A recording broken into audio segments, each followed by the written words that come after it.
नमस्ते मित्रों, मेरा नाम पराग है और प्रकृति के इस YouTube चैनल में आप सबका बहुत बहुत स्वागत है।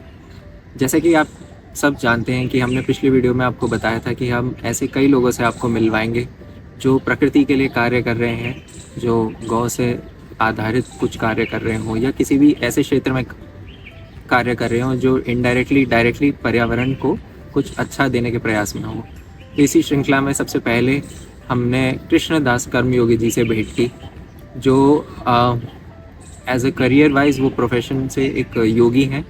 ऑनलाइन योग की शिक्षा देते हैं, ऑफलाइन क्लासेस भी देते हैं। इसी के साथ ही वो यमुना के पुनरुत्थान के कार्यों में काफ़ी सक्रिय रहते हैं। तो इस वीडियो में हमने उनसे कई विषयों पर चर्चा की। हमने उनसे बात की कि योग किस प्रकार से किया जाना चाहिए, क्या संन्यास और गृहस्थ के लिए योग अलग है या क्या उनके नियम कानून हैं। और फिर हम वार्तालाप करते करते हम इस विषय पे पहुंचते हैं कि कैसे दिल्ली वासियों को यमुना के प्रति कैसे सजग रहना चाहिए, क्या उनकी भूमिका रहनी चाहिए और कैसे वो और संवेदनशील हो सकते हैं यमुना अपनी नदी को लेकर। इसके बाद हम देखते हैं कि गाय कैसे पर्यावरण के लिए अच्छी है। मतलब हमने कर्मयोगी जी से जाना कि गौ की क्या महिमा है, गाय कैसे प्रकृति के लिए अच्छी है। तो इन सब विषयों को आप विस्तार से इस वीडियो के माध्यम से देखेंगे। तो बने रहिए हमारे इस YouTube वीडियो के साथ और प्रकृति को ज़रूर सब्सक्राइब करिए और आगे आने वाले सभी वीडियोस की जानकारी आपको बहुत शीघ्र दी जाएगी। तो आइए देखते हैं कि कैसे कृष्णदास योगी जी, कर्म योगी जी हमारे प्रकृति नूतन वन में आके हमें किस प्रकार का संदेश देना चाहते हैं। नमस्कार मित्रों, प्रकृति नूतन वन गौ सदन के YouTube चैनल में आप सभी का बहुत स्वागत है।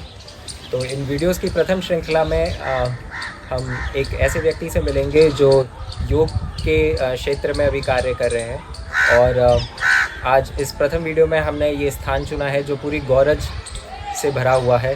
तो इस पावन भूमि पर आज हम ये पहला वीडियो शूट कर रहे हैं। तो आइए चलते हैं अपने प्रथम गेस्ट के पास। तो कृष्णदास योगी जी, आपका बहुत बहुत स्वागत है प्रकृति नूतन वन गौ सदन में। धन्यवाद जी। तो हम दर्शकों को यही अभी आप बताएं कि आप कैसे योग में आए, कहाँ आपका जन्म हुआ, कैसे कैसे संप्रदायों के साथ आप मिले, मतलब क्या क्या आपने उनके साथ सीखा। तो एक विस्तृत जानकारी आप दर्शकों को दीजिए। देखिए, हमारा जन्म स्थान तो वैसे सहारनपुर के पास गांव है, वो है जो उत्तराखंड और उत्तर प्रदेश के बॉर्डर पे पड़ता है। अब बात करें संप्रदायों की या किन किन क्षेत्रों में हम लोगों से मिले हैं, तो बचपन से ही हम, ये बड़ी इंटरेस्टिंग चीज़ है कि बचपन से ही हम RSS, आर्य समाजियों, पौराणिकों, इन सब के बीच में पले बढ़े हैं जी। गाँव से हम हमारे नाना जी हमें लेके गए थे। 3 वर्ष के थे उस समय, 2.5-3 वर्ष के आसपास होंगे। तो हमारी शिक्षा फिर वहीं पे हुई है, खावल मुजफ्फरनगर के पास। तो वहाँ हम आर्य समाजियों, पौराणिकों, RSS वालों और इन सब के बीच में ही पले बढ़े हैं। तो कई सारी विचारधाराओं को हमने बचपन से लेके चला जी। अब योग कैसे जीवन में आया, ये तो सब ईश्वर की लीला है। वो चलते गई, बहुत लंबी कहानी है। 10वीं के बाद 12वीं आई, 12वीं के बाद कुछ समझ नहीं आ रहा था करें क्या। वो अचानक से एक दिन भाई साहब का सवेरे फ़ोन आया कि चलो विश्वविद्यालय बेसिक्स का टेस्ट करें, जहाँ से हमने शिक्षा ग्रहण करी है। बस वहाँ से योग जीवन में आना प्रारंभ हो गया। वैसे बीज जो पड़ गए थे, जो हम आपको बता रहे हैं कि बचपन से आर्य समाजिक और RSS और पौराणिकों के बीच में रहे हैं, तो वहीं से बीज पड़ गए थे शायद, ऐसा अमल था।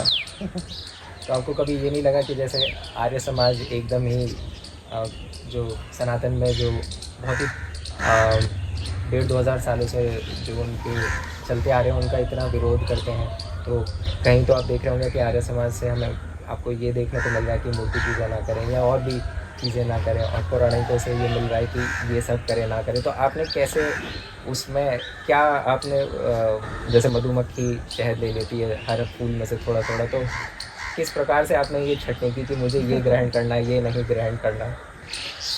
मतलब ये बहुत ही डिफ़िकल्ट होता है स्टार्टिंग में एक टीनेजर के लिए ये डिसाइड करना कि मैं किसको फॉलो करूँ, क्या कैसे किया जाए। बिल्कुल, ये बात आप सही कह रहे हैं। ये जो 20 से 25 साल की आयु है, इसमें बड़ा मुश्किल होता है। 20 से क्या, 17 से ही आजकल प्रारंभ है, 16-17 से, और ये 20-25 तक चलती है। इस आयु में व्यक्ति को हर कुछ अच्छा लगता है। परंतु हमारा एक प्लस पॉइंट ये रहा कि हम बचपन से उन्हीं लोगों के बीच में पले बड़े हैं, तो कुछ ना कुछ ग्रहण हम करते रहे। कभी कुछ उससे सीखा, कभी कुछ उससे सीखा, और फिर जब जीवन में कृष्ण आए तो सारे रंग यहीं मिल गए। अच्छा, भक्ति भी मिल गई, चक्र भी मिल गया, ज्ञान भी मिल गया, सब यही मिल गया। तो ऐसे फिर उसका एक मेल हो गया, सब चीज़ों का योग हो गया अपने आप ही कर सकते। जी।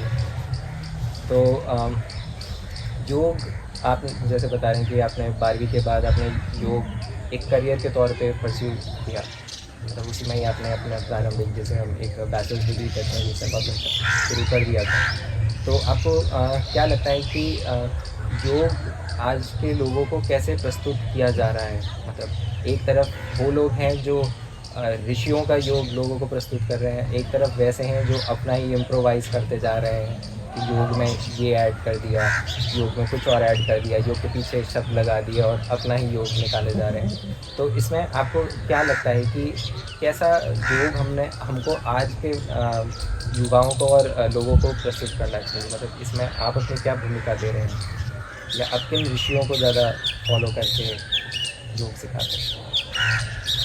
क्योंकि जो अभ्यास हम लोग करते हैं उसमें महर्षि पतंजलि की विद्याएँ हैं, उसमें श्री कृष्ण जी का पूरा ज्ञान है। अच्छा, तो हम तो इन लोगों को फॉलो करते हैं। ओशो जी का भी बहुत बड़ा उसमें योगदान है, इस शिक्षा को हम फॉलो करते हैं। इन सभी का वो एक मिश्रण है कि देखिए, भारत एक ऐसी भूमि है, यहाँ समय समय पे ज्ञानी जन आते रहे हैं, समय समय पे ज्ञानी जन आते रहे हैं, और उन्होंने उस समय के अनुसार उन चीज़ों को दिया है। जी, जैसे कोई शिक्षा उन्होंने मान लो 3000 साल पहले दी, तो 3000 साल पहले समय कैसा था, व्यवस्थाएं कैसी थी, पूरा तंत्र कैसे चलता था समाज का, उसी के अनुसार उन्होंने अपनी शिक्षाएं दी। फिर 1000 साल और आगे आ जाओ तो फिर उन्होंने ऐसे दी, 1000 साल और आगे आ जाओ तो आगे आगे ऐसे ही बढ़ता गया। अब जो आप इससे बात कह रहे हैं कि लोगों ने अपना नाम लगा के शुरू कर दिया, अब केवल लोग अपने अहंकार की पूर्ति कर रहे हैं। बहुत सारे लोग सभी नहीं कर रहे हैं, कुछ लोग जैसे वो गुरु शिष्य परंपरा चलती आई है उसके अनुसार चल भी रहे हैं, परंतु कुछ लोगों ने केवल ठप्पा लगा के और उसको बढ़ाने का प्रयास अपने नाम पे कर रहे हैं। और कुछ हम बस यही चाहेंगे कि योग को जो वास्तविक योग का ढंग है उसको उसी तरीके से देखा जाए कि बांध के ना रखे योग किसी को, योग मुक्त करने का साधन जी। योग की विद्या जो है व्यक्ति को मुक्त करती है, जिसको हम विद्या कहते हैं। इससे आजकल लोग इसको बांधने के लिए ज़्यादा योग करते रहे हैं, बहुत जकड़ दे रहे हैं लोगों को, ये नहीं करना है, वो नहीं करना है, ये नहीं करना है, वो नहीं करना है। थोड़ा सा मुक्त हो व्यक्ति, क्योंकि योग से ही मुक्त होता है वो। योग की शिक्षा का कार्य ही मुक्त करना है मनुष्य। मतलब योग जैसे आप अभी ऑनलाइन शिक्षण भी दे रहे हैं और आपके पास स्वयं शिष्य आके भी सीखता है? हम वैसे भी पर्सनल क्लासेस ज़्यादा अच्छा वो करते हैं। तो आपको किस में ज़्यादा सुविधा रहती है, ऑनलाइन प्रक्रिया से या फेस टू फेस जब शिष्य आपके सामने हो तब? दोनों में ठीक है। अच्छा, हम तो स्टूडेंट हैं, उनको सिखाना ही है कुछ जीवन में, और क्या, जो स्वास्थ्य का ध्यान रखना है वही है, दोनों में सीखा ही है। कृष्णदास जी, हमें ये भी जब आपसे प्रथम बार भेंट हुई थी तो अक्सर मुझे भी, क्योंकि जैसे ये धोती हम धारण करते हैं, आपने भी बहुत ही सुंदर धोती पहनी हुई है, तो समाज में ऐसा चल रहा है कि जिसने धोती पहन लिया, जिसने सफ़ेद वस्त्र पहने हुए हैं, वो या तो संन्यास उसने ग्रहण कर लिया है या वो आचार्य बन गया है। मतलब ऐसी भ्रांतियाँ जनमानस में अब फैल रही हैं। तो अब इससे पूर्व 100-200 साल, 150 साल, 50 साल पहले भी हमारा परिधान यही था, धोती होती। तो जब आपसे प्रथम भेंट हुई थी तो मुझे पता लगा कि आप गृहस्थ आश्रम में प्रवेश कर चुके थे। तो योग और गृहस्थ आश्रम में, क्या गृहस्थ आश्रम योग के लिए कोई बाधा है योग करने में, या योग के नियमों को पालन करने में, या गृहस्थ योग को उल्टा और प्रोत्साहन देता है? तो आपको क्या लगता है, क्योंकि ऐसा लोगों को प्रतीत होता है कि गृहस्थ एक बंधन है, योग मुक्ति है, तो ये दोनों साथ साथ चीज़ें कैसे चल सकती हैं? गृहस्थ बंधन नहीं है, गृहस्थ बंधन नहीं कह सकते आप उसको। अब ऐसे तो आप कह दीजिए कि योग में जैसे हम शरीर और मन का जो मेल करते हैं, बॉडी एंड माइंड को जो यूनाइट करते हैं वही बंधन हो गया फिर एक दूसरे के लिए। तो एक दूसरे से जुड़ना है, वो सब मेल होना है, उनका मेल होना है। बंधन नहीं उसको हम कह सकते, साथ में जुड़ना है दोनों का। बंधन जो कह रहा है वो शायद अभी गृहस्थ को समझा नहीं है सही तरीके से। और बंधन यदि समझोगे तो परेशान रहोगे फिर। हम तो अपने पुरुष समाज से ही कहना चाहेंगे, पुरुष बनिए और योग को अपने जीवन में धारण करिए, स्थिर बनिए। क्योंकि स्थिरता गुण है पुरुष का, पहला गुण है। धैर्य गुण है पुरुष का। अच्छा। श्री कृष्ण का जीवन देख लीजिए आप, गृहस्थ में थे हाँ। और योगेश्वर कहा जाता है। बिल्कुल बिल्कुल। कर्मयोगी, योगेश्वर कितने नाम दिए जाते हैं।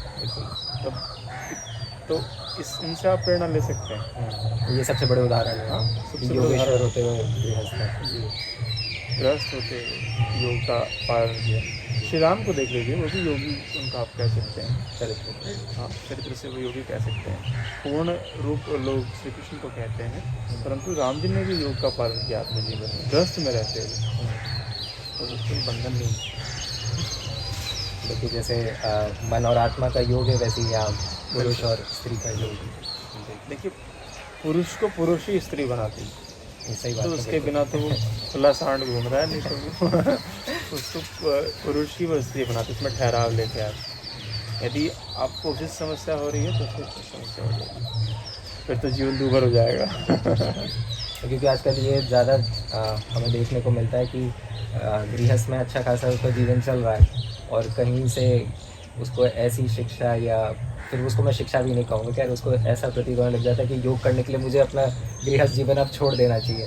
तो बीच राह पे जहाँ पे उसकी पत्नी को, उसके बच्चों को सबसे ज़्यादा ज़रूरत थी, वो छोड़ छाड़ के संन्यास के रास्ते पर चल रहे थे।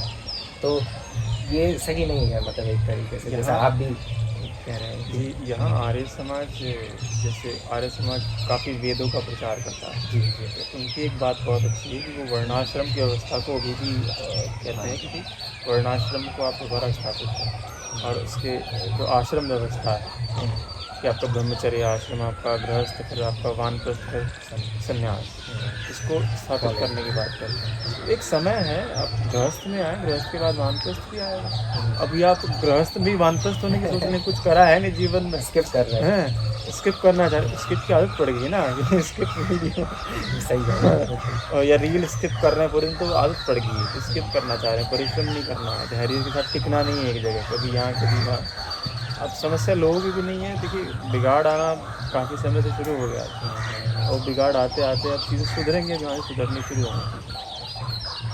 और मुझे ऐसा भी लगता है कि जो व्यक्ति इतने युवा काल में संन्यास को ग्रहण कर ले रहा है, इसके जैसे अभी पुत्र और पुत्री भी नहीं है, अगर गृहस्थ योग करता हुआ, सदाचरण करता हुआ, अगर वो जब उसके जो पुत्र पुत्रियाँ होंगी तो वो सोचे किस स्तर की होंगी, तो वो अपनी शिक्षा सीधे अपने बच्चों को देगा। शिक्षक से मिलना, गुरु से मिलना, उसमें फिर भी थोड़ा ये हो जाता है कि कोई बच्चा ग्रहण कर रहा है, कोई नहीं कर रहा, पर माता पिता से सबसे जल्दी सीख जाएगा। अगर माता पिता का आचरण इतना अच्छा हो जाए तो हमें लगता है कि हाँ बिल्कुल बिल्कुल। लेकिन शिक्षा बहुत आवश्यक है। जब शिक्षकों में बिगाड़ आया तब भारत में बिगाड़ आना प्रारंभ हुआ। अब भारत को ऊपर उठाएंगे तो शिक्षक ही ऊपर उठाएंगे। शिक्षकों को पहले अपना स्वार्थ छोड़ना पड़ेगा, उनको वास्तविक शिक्षक करना पड़ेगा। यदि शिक्षक केवल अपने ही देखिए स्वार्थ में ज़्यादा पड़ा रहेगा तो फिर समस्या हो जाएगी। उसको सबको एक समान देखना पड़ेगा, हर बालक को एक समान देखना पड़ेगा और हर बालक के विकास पर शिक्षक को कार्य करना पड़ेगा, तभी भारत आगे बढ़ेगा। तो हाँ, आज के युवा जैसे मोबाइल में बहुत ज़्यादा बिजी रहते हैं, रील्स देखना, वीडियोस चेक करना, या सदाचरण से दूर जाते जा रहे हैं। तो ऐसी क्या दिनचर्या, मतलब एक आदर्श युवा के लिए जो योग के नियमों का भी पालन करते हैं, मतलब हम सीधे से यही पूछना चाह रहे हैं कि आप अपनी दिनचर्या में कैसे आपकी शुरुआत होती है? दिनचर्या में देखिए सवेरे उठे, सवेरे उठ के नित्य कर्म करने के बाद और कक्षाएं शुरू हो जाती हैं, कक्षाएं प्रारंभ हो जाती हैं। बीच में देवी जी को भी समय देना होता है, ठीक है, उनका भी जो कार्य है घर, उनके साथ घर का जो कार्य है वो सारा निपटवा के अपनी क्लासेस भी करते हैं। बीच बीच में जब ब्रेक लगते हैं तो घर का कार्य भी निपटवा लेते हैं साथ में, और फिर अपना कक्षाएं बढ़ती हैं आगे दिन के हिसाब से। फिर जो और यमुना के लिए भी कार्य करें तो वहाँ भी जाना होता है। फिर पुस्तकें हैं, पुस्तकें भी पढ़नी है, क्योंकि आगे और सीखना तो व्यक्ति को है ही। देखिए, अध्ययन तो करना बहुत आवश्यक है, नहीं तो व्यक्ति के जीवन में बचेगा क्या है।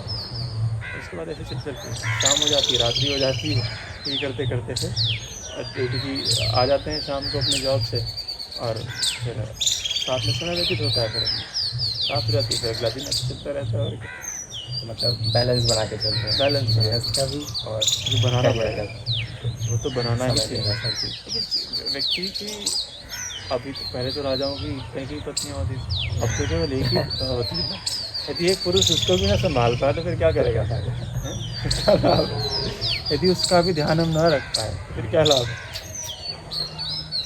तो कृष्णदास जी, जैसे कि ये शब्द है कृष्णदास, तो इससे पूर्व आपका कोई और नाम था, या आपने कृष्णदास ही नाम क्यों इसका चुनाव किया? कृष्णदास कर्मयोगी है। जी जी जी। नहीं, नाम हमारा घर वालों ने रखा है तन्मय। अच्छा, तन्मय। तन्मय त्यागी नाम है हमारा। अब तन्मय त्यागी से कृष्णदास कर्मयोगी, इसकी तो 27 वर्षों की पूरी लंबी यात्रा है। अच्छा। 27 वर्षों से भी शायद पहले की चली आ रही है, काफ़ी लंबी यात्रा है। अब कृष्ण ने वो अहंकार तोड़ा तो कृष्ण के दास बन गए। बस ये, इसको संक्षेप में हम कहें तो उन्हीं ने हमारा अहंकार तोड़ा, वास्तविकता दिखाई, तो बस उनके दास बन गए। तो आपके इष्ट हैं। हाँ। तो हमने अभी जैसे देखा भी फेसबुक और इंस्टाग्राम पे आप हर शाम को गीता से एक श्लोक लेके आप लोगों को वो उसका भावार्थ, उसका शब्दार्थ करके बताते हैं, और वो भी यमुना किनारे गीता। तो मैं यही पूछना चाह रहा हूँ, मेरा अगला यही प्रश्न है कि उस योग के पूरी दिनचर्या में रहते रहते कैसे आपका ध्यान पर्यावरण के एक इतने अहम मुद्दे पे डाइवर्ट हुआ कि आप इस तरफ कार्य कर रहे हैं? ये पर्यावरण पे आना, यमुना पे आना, ये सब चीज़ें मथुरा से आने के बाद हमारे जीवन में शुरू हुई। हम मथुरा पहली बार गए और उसके बाद ही सारी चीज़ें हमारे जीवन में होनी शुरू हुई। मथुरा से आने के 2-3 दिन बाद ही हम, पंकज भाई हैं अर्थ वॉरियर्स के नाम से संगठन चलाते हैं, उनके साथ जुड़े और तब से अर्थ वॉरियर की टीम के हिस्सा हैं। पंकज भाई से ही हमने परामर्श करके कि भाई ये सही रहेगा यमुना किनारे गीता, कि भाई लोग, क्योंकि हमारी टीम के कप्तान हैं भाई, तो उनसे परामर्श लेना तो आवश्यक है। तो उनसे ही परामर्श लेके चीज़ें हमने यमुना किनारे गीता आगे बढ़ाई। भाई लोग थोड़ा सा अपने आप को नदियों से जोड़ें, खासकर यमुना से तो पहले जोड़े, बाकी नदियाँ तो अपने आप के साथ निकल जाएँ। सही बात। कहीं ना कहीं हमें गंगा और यमुना में थोड़ा भेदभाव दिखाई देता है लोगों में। गंगा का तो खूब प्रचार होता है, कृष्ण की यमुना को छोड़ देते हैं लोग। गंगा पे तो इतनी भव्य रोज आरती भी होती है। रोज आरतियाँ होती, यमुना पे भी आरतियाँ होनी प्रारंभ हो गई हैं, और उसके बाद भी लोगों का भेदभाव स्पष्ट दिखाई देता है हमें यमुना के प्रति। तो लोग जुड़ें यमुना से, और इसलिए हमने कि भाई गीता का संदेश भी लोगों तक पहुंचेगा, और कृष्ण की यमुना, कृष्ण की गीता लोगों के साथ साथ जाएंगे। तो ये अर्थ वॉरियर नाम से जो संगठन है, तो इसका मतलब मुख्य उद्देश्य क्या है? कैसे धरातल पे कार्य किया जा रहा है, कैसे जागृति पे काम किया जा रहा है? पंकज भाई पिछले लगभग 7-8 वर्षों से पर्यावरण के लिए कार्य कर रहे हैं। अच्छा। वो ऑक्सीजन मैन के नाम से प्रसिद्ध भी हुए थे काफ़ी। अच्छा। और वो नदियों के लिए भी कार्य कर रहे हैं, और पहले उन्होंने पशुओं के लिए भी कार्य किया है, पशु जो रहने वाले हैं उनके लिए भी कार्य किया, पर अभी अपना पूरा ध्यान वो प्रकृति पे दे रहे हैं, नदियों पे दे रहे हैं, खासकर यमुना पे दे रहे हैं। यमुना की जो STPs हैं, जो उसमें सीवेज डाल रही हैं, उसको ट्रीट नहीं करने पर उनको, उनका लोगों तक उनकी बात पहुंचाना कि भाई ये काम सही से नहीं कर रहे हैं। देखिए, एक तरीके से STPs पे की देख रेख करना, उनकी निगरानी करना कि काम सही करने की नहीं कर रहे हैं, उसके बारे में लोगों को जागरूक करना, सब यमुना की सफाई के बारे में लोगों को जागरूक करना, ये काम हम सब लोग मिलकर कर रहे हैं। तो मतलब एक तरीके से कह सकते हैं कि लोगों तक पूरा निरीक्षण पहुंचाना कि ये ऐसा कार्य चल रहा है। जो कार्य हो रहा है वास्तविकता में जो होना चाहिए वो हो भी रहा है कि नहीं, ये कार्य। मुझे तो ऐसा भी लगता है कि जैसे दिल्ली में जो इंसान रह रहा है, उसको यमुना से शायद 0% भी अटैचमेंट बिल्कुल नहीं है उसको, क्योंकि वो सुबह उठता है, अपना ब्रश साबुन से नहाना धोना करा के ऑफिस चले जाता है, शाम को आता है। मतलब पर्यावरण के लिए उसको समय बिल्कुल भी नहीं है। नहीं होगा, हो जाएगा, धीरे धीरे अब उन हो जाएगा प्रयासों से लोग, हाँ हो जाएगा लोग, ऐसी बात नहीं। समय लगेगा। समय लगेगा। ऐसी वीडियोज़ के द्वारा या देखिए घर घर भी जाना पड़ेगा, तो घर घर जाके लोग बताएंगे भैया देखो यमुना को शुद्ध करने के लिए सहयोग करो, यमुना के लिए अपना कुछ योगदान दो, समय दान दो, वहाँ आके साफ़ सफाई के लिए लोगों को जागरूक करो कि भाई उसमें आप जो यज्ञ की सामग्री है, यज्ञ की सामग्री डालते हैं लोग, हवन सामग्री और ये सब चीज़ें, पूजा पद्धति के जितना भी अवशेष निकलते हैं सब उसी में जाकर ढकेल देते हैं। दिल्ली के जितने भी पुल हैं उन पे ये दृश्य सब बड़ा सब सामान्य है कि लोग वहाँ से कूड़ा कर उसी सकते में हैं। डालते हैं, सीवेज आ रहा है, केमिकल वेस्ट आ रहे हैं, ये सब तो लोगों को जागरूक तो होना पड़ेगा। नहीं तो कृष्ण की प्यारी यमुना दूषित इतने सालों से होती आ रही है और आगे होती रहेगी। कुछ दिन पहले आपका यमुनोत्री पे भी यमुनोत्री मतलब जहाँ से उसका उद्गम स्थल है उसके पास भी आप लोग गए थे शायद, तो वहाँ की यमुना और दिल्ली में आते आते यमुना में कितना अंतर आपने देखा? बहुत ज़मीन आसमान, बहुत ज़्यादा अंतर है। वहाँ तो क्रिस्टल क्लियर पानी है, हम उसमें तैरे, हम लोगों ने खूब आनंद लिया वहाँ, वास्तविक यमुना का हमने जीवित यमुना का आनंद लिया वहाँ पर। दिल्ली में आती तो उसकी हत्या हो जाती है, दिल्ली में आते यमुना में बचती, वो पानी रोक लिया जाता है, उसके बाद नाले ये हो जाता है। 10 साल वादे कर के लोग चले गए, उससे पहले भी बहुत सारे लोग आगे वादे करके चले गए। अब खैर बीजेपी ने, इन लोगों ने काम काफ़ी शुरू किया है, जैसे हम देख रहे हैं मशीनें लगी हुई हैं, सिल्ट निकाल रहे हैं नदी को गहरा करने के लिए, उसका जो अच्छा। गहराई को बनाने के लिए उसमें से सिल्ट निकाल रहे हैं, तो उसके लिए काम काफ़ी कर रही है गवर्नमेंट। उम्मीद है इनसे, बाकी इनको याद दिलाते रहेंगे कि भाई तुम्हें इसलिए वोट मिले हैं, काम करो। मतलब आप लोग एक तरीके से वहाँ के वो हो गए, निरीक्षक हो गए। ये देखिए सामान्य लोग हैं, सामान्य आम जन का कार्य है। लोगों का वोट दिया है ना हमने, टैक्स भरते हैं हम लोग, तो देखिए हम तो चलिए टैक्स भरते हैं, एक जो बिल्कुल सामान्य व्यक्ति है वो भी यदि बिस्किट भी खरीद रहा है तो वो भी उसकी भी टैक्स दे रहा है। 5 रुपये का बिस्किट है तो उसकी कहीं ना कहीं 50 पैसे 1 रुपया वो भी टैक्स दे, तो उसकी भी तो वैल्यू है कि नहीं? बिल्कुल। अब वो 1 रुपया दे रहा है इसलिए उसकी शायद वैल्यू ना समझें, परंतु 1 रुपये की वैल्यू तो है, तो वो भी पूछने का अधिकारी हम तो कहना चाहेंगे सरकार को। मतलब स्वच्छ नदी, स्वच्छ यमुना का हम सबका अधिकार होना ही चाहिए, नहीं तो ये पाप हम ही भोगेंगे। जहाँ पानी में ऑक्सीजन नहीं है, DO 0 हो जा रहा है आगे। ये DO और BOT ज़रा दर्शकों को समझाएंगे, क्योंकि ये थोड़े एनवायरनमेंट इंजीनियरिंग के टर्म्स हैं और किसी को आपको तो ये ज़्यादा पता होंगे हमसे ज़्यादा, आप हमसे ज़्यादा इसको अच्छे से बता सकते हैं। अब आप अभी अभ्यास में हैं, मुझे तो 10-12 साल हो गए।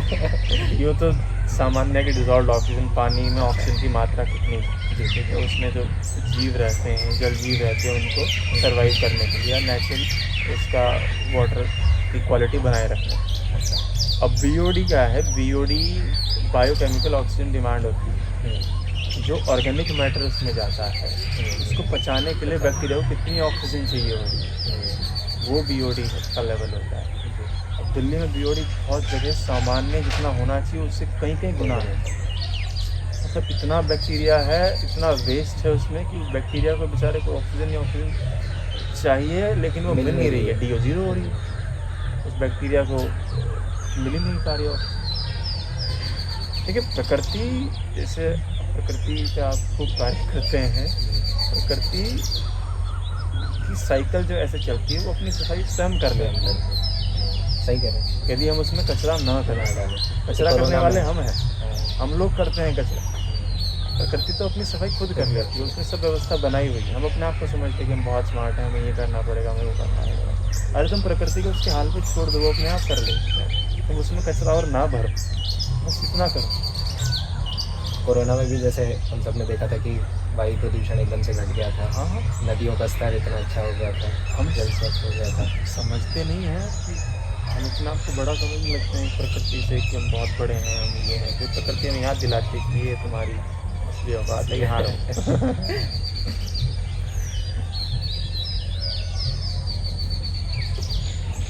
तो अभी जो कार्य चल रहे हैं वॉलंटियर्स के द्वारा और सरकार के द्वारा भी, कुछ अनुमान लगाया जा सकता है कि यमुना में एक विजिबल चेंज हम कुछ वर्षों में, इतने वर्षों में देखने का सोच विचार कर सकते 3 वर्ष का समय दिया है इन लोगों ने।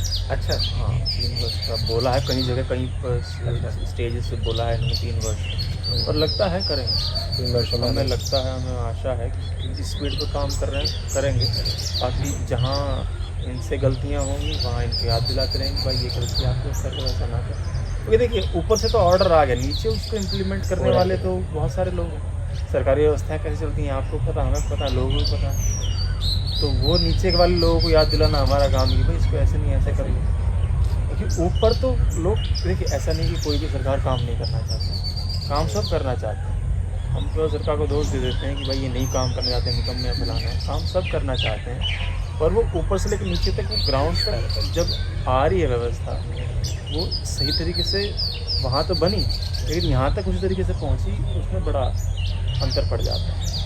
हाँ बड़ा अंतर आ जाता है इस यहाँ से लेकर यहाँ तक पहुँचना। तो भ्रष्टाचार हाँ या नीतियों में कमी के मनुष्य कारण। है, मनुष्य का स्वभाव है, वो अपने आप को वास्तविकता को पहचान नहीं रहा, वो क्या है, अब भ्रष्ट ही आचरण करेगा फिर जब अपने आप को पहचानेगा नहीं।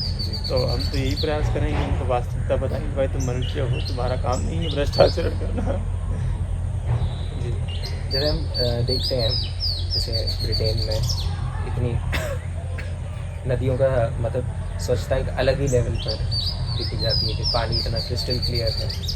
वो लोग नदियों को माँ समान या इतना ऊंचा दर्जा नहीं देते, वो नेचर भी नेचर शब्द का प्रयोग करते हैं, उसके पीछे माँ या कुछ इतना नहीं लगाते। ऐसा धार्मिक पक्ष उनका नहीं है। पर हमारे भारतवर्ष में नदियों को, पहाड़ों को, सबको दैवीय संपदा माना जाता है। नदियों को माँ कहा कहते हैं। तो कुछ ऐसा हमें कमी है कि हम इतना धार्मिक होते जा रहे हैं कि हम उसके एक भौतिक पक्ष को नहीं देख रहे कि वो गंदी हो रही है, केवल बस धार्मिक अटैचमेंट कि ये हमारी माँ है, ये हमारी माँ है। तो कैसे इस सब चीज़ को लिया जाए, मतलब कि हम इसको या तो माँ मानना छोड़ दें या सिर्फ भौतिक पक्ष लेकर उसको स्वच्छता की तरफ ही देखते रहें जैसे ब्रिटेन या और बाकी कंट्रीज़ करते हैं। माँ को माँ मानना कैसे छोड़ेंगे, माँ तो माँ ही रहेगी, माँ तो माँ ही रहेगी सदैव।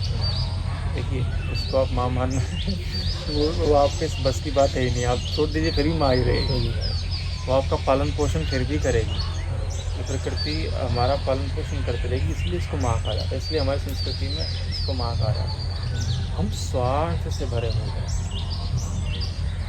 हम अभी इसी में बात कर रहे थे ना कि हम अपने आप को ही इतना सेल्फ इवॉल्व होते जा रहे हैं कि अपने से अलावा हमें कुछ दिखाई नहीं दे रहा। बस स्वार्थ सिद्धि हो जाए कैसे। अभी गीता संदेश यहाँ है, श्री कृष्ण की चित्र इसमें लगा हुआ है। इसमें हम इस पर तिलक लगाएं, इस पर चावल डालें, इसकी आरती उतारें, ठीक है, हमें उससे कोई समस्या नहीं, करिए, कर सकते हैं, आरती उतारें, पूजा करें और रख दें। दूसरा है कि हम इसको पढ़ें, इसको जानें, इसको अपने जीवन में लेके आएँ, तो किसमें ज़्यादा लाभ है, किसके लिए क्या वास्तविकता है, ये दूसरा वाला कि पहले वाला? दूसरा। बस यही बिगाड़ा है और कुछ नहीं, इसी को सीखना ज़्यादा बड़ी समस्या नहीं है ज़्यादा बड़ी समस्या नहीं है। और रही बात ब्रिटेन की, तो देखिए उन लोगों की ऐसी कोई संस्कृति नहीं रही है, वो लॉजिकल लोग हैं। तो लॉजिक में उन्होंने देखो 200 साल में कैसे रगड़ा। तो जब हम अपनी संस्कृति से हट के यदि उनका पालन करना चाहेंगे तो हम भी ऐसे बन जाएंगे। हमें जुड़ना अपनी धरती से ही, इसी माँ से जुड़ना है, इसी माटी से जुड़ना है, क्योंकि हमारे पास सब कुछ है, ऑलरेडी है, सारी शिक्षाएं हैं, बस उनका पालन करना। उनको अपने स्वार्थ के लिए नहीं कि भाई आरती का थाल घुमाया और हमें ये दे दो, हमें ये दे दो। वो खुद कहते हैं कर्मण्यवाधिकार अस्ति कि जा कर्म कर। अगर केवल आरती का थाल चलाने से बात आती तो वो अर्जुन को ये ना कहते कि तीर उठा, धनुष उठा और तीर उठा। उसको कहते कि तू टोना टोटका कर ले, इसके दुर्योधन के नाम की गुड़िया बना, उसमें कील ठोक दे, मर जाएगा कहीं जो आरती कर ले और मैं भला कर दूंगा तेरा। उन्होंने कहा कि भाई धनुष उठा, तीर उठा, तो क्षत्रिय है, तेरा काम लड़ना है, कर्म कर अपना। हमें केवल यही समझाना है लोगों, दोनों पक्ष साथ लेके चलें। हम उनके जैसे नहीं बन सकते, हमें उनके जैसा बनना भी नहीं है। उनके पास कोई संस्कृति नहीं है, कुछ नहीं है, बस चले जा रहे हैं वो बस उनमें ये है कि हाँ उनमें लॉजिक है, वो इसी तरीके से इवॉल्व होते गए हैं। पर हम बहुत इवॉल्व हो चुके हैं पहले ही, हम अब गिरते हुए आए हैं, डिग्रेड होते हुए आए हैं यहाँ, वो अब ऊपर उठ रहे हैं।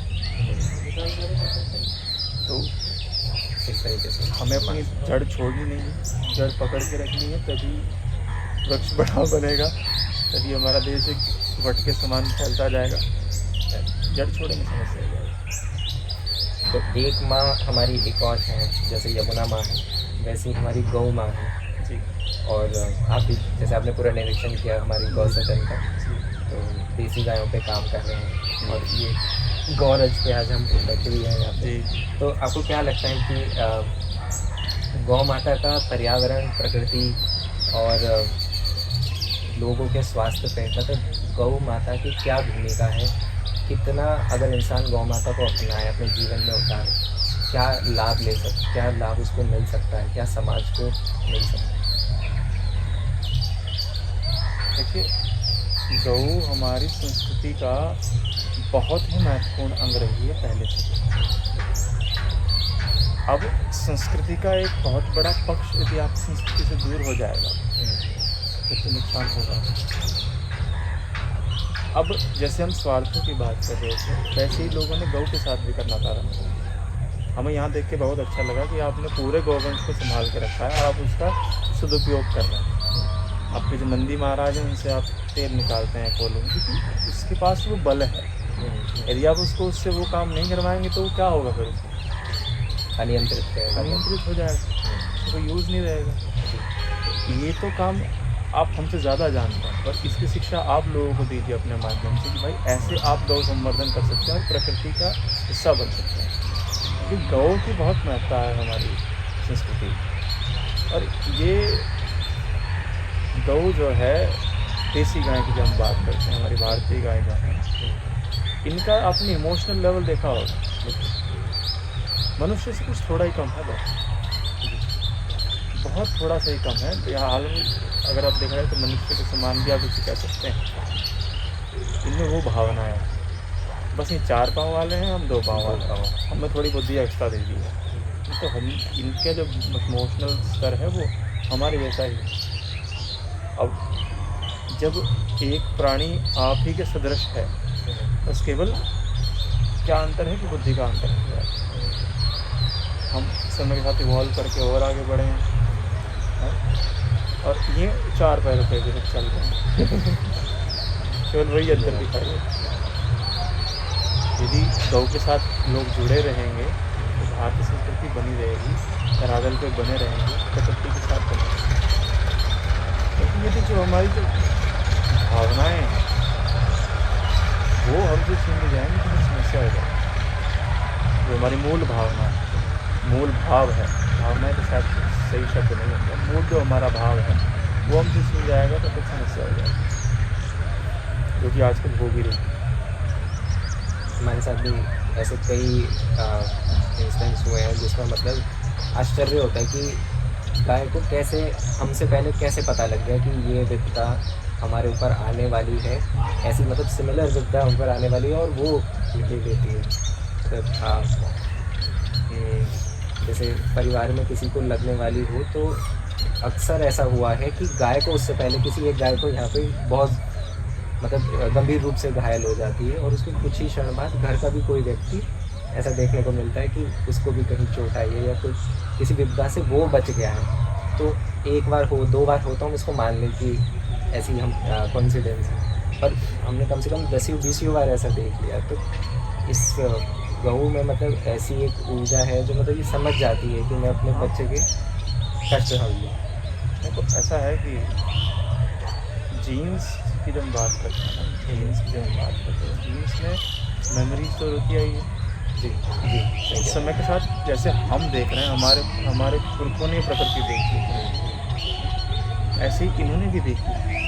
इनका भी वो जेनेटिकल मेमोरी वो चलती आ रही है, सब कुछ स्टोर है। इन्हें पता है कि कब अगर इसकी परिस्थितियाँ बन रही हैं तो अभी विपदा आने वाली है।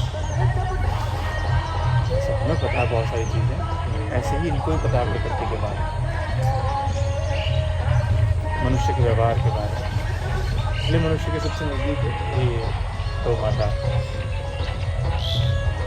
तो कृष्णदास जी आप जैसे यमुना के कार्यों में मतलब अभी एकदम पूर्ण रूप से अपना योगदान दे रहे हैं, तो आप दर्शकों को क्या ऐसा बताना चाहेंगे कि कैसे अपने आप को भी इस यमुना के अभियान से जोड़ पाएँ और ज़्यादा से ज़्यादा लोग अपनी आवाज़ उठाएं सरकार के प्रति, जिससे एक ज़्यादा प्रेशर बने सरकार पे इस कार्य को और तीव्रता लाने में। तो कुछ संदेश या कुछ ऐसे तरीके जिससे इंसान अपने आप को और जोड़ सके यमुना से। हम लोगों से केवल इतना कहना चाहेंगे कि एक तो स्वार्थ से हटके और ये जो पूजा पद्धति के अवशेष हैं तो यमुना में ना डालें।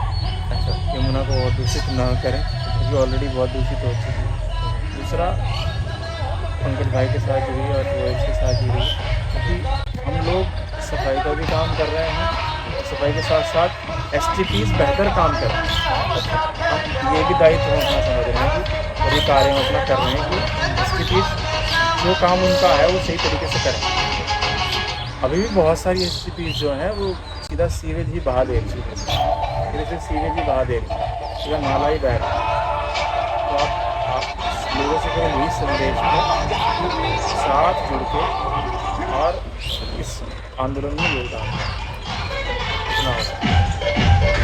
बहुत बहुत धन्यवाद आप प्रतिनिधि में बहुत सदन में आए, बहुत अच्छा काम कर रहे हैं आप और बहुत बहुत धन्यवाद आपको ऐसे कार्य करते रहिए और पर्यावरण के बारे में और लोगों के बारे में लोगों को और जागरूक करते रहिए।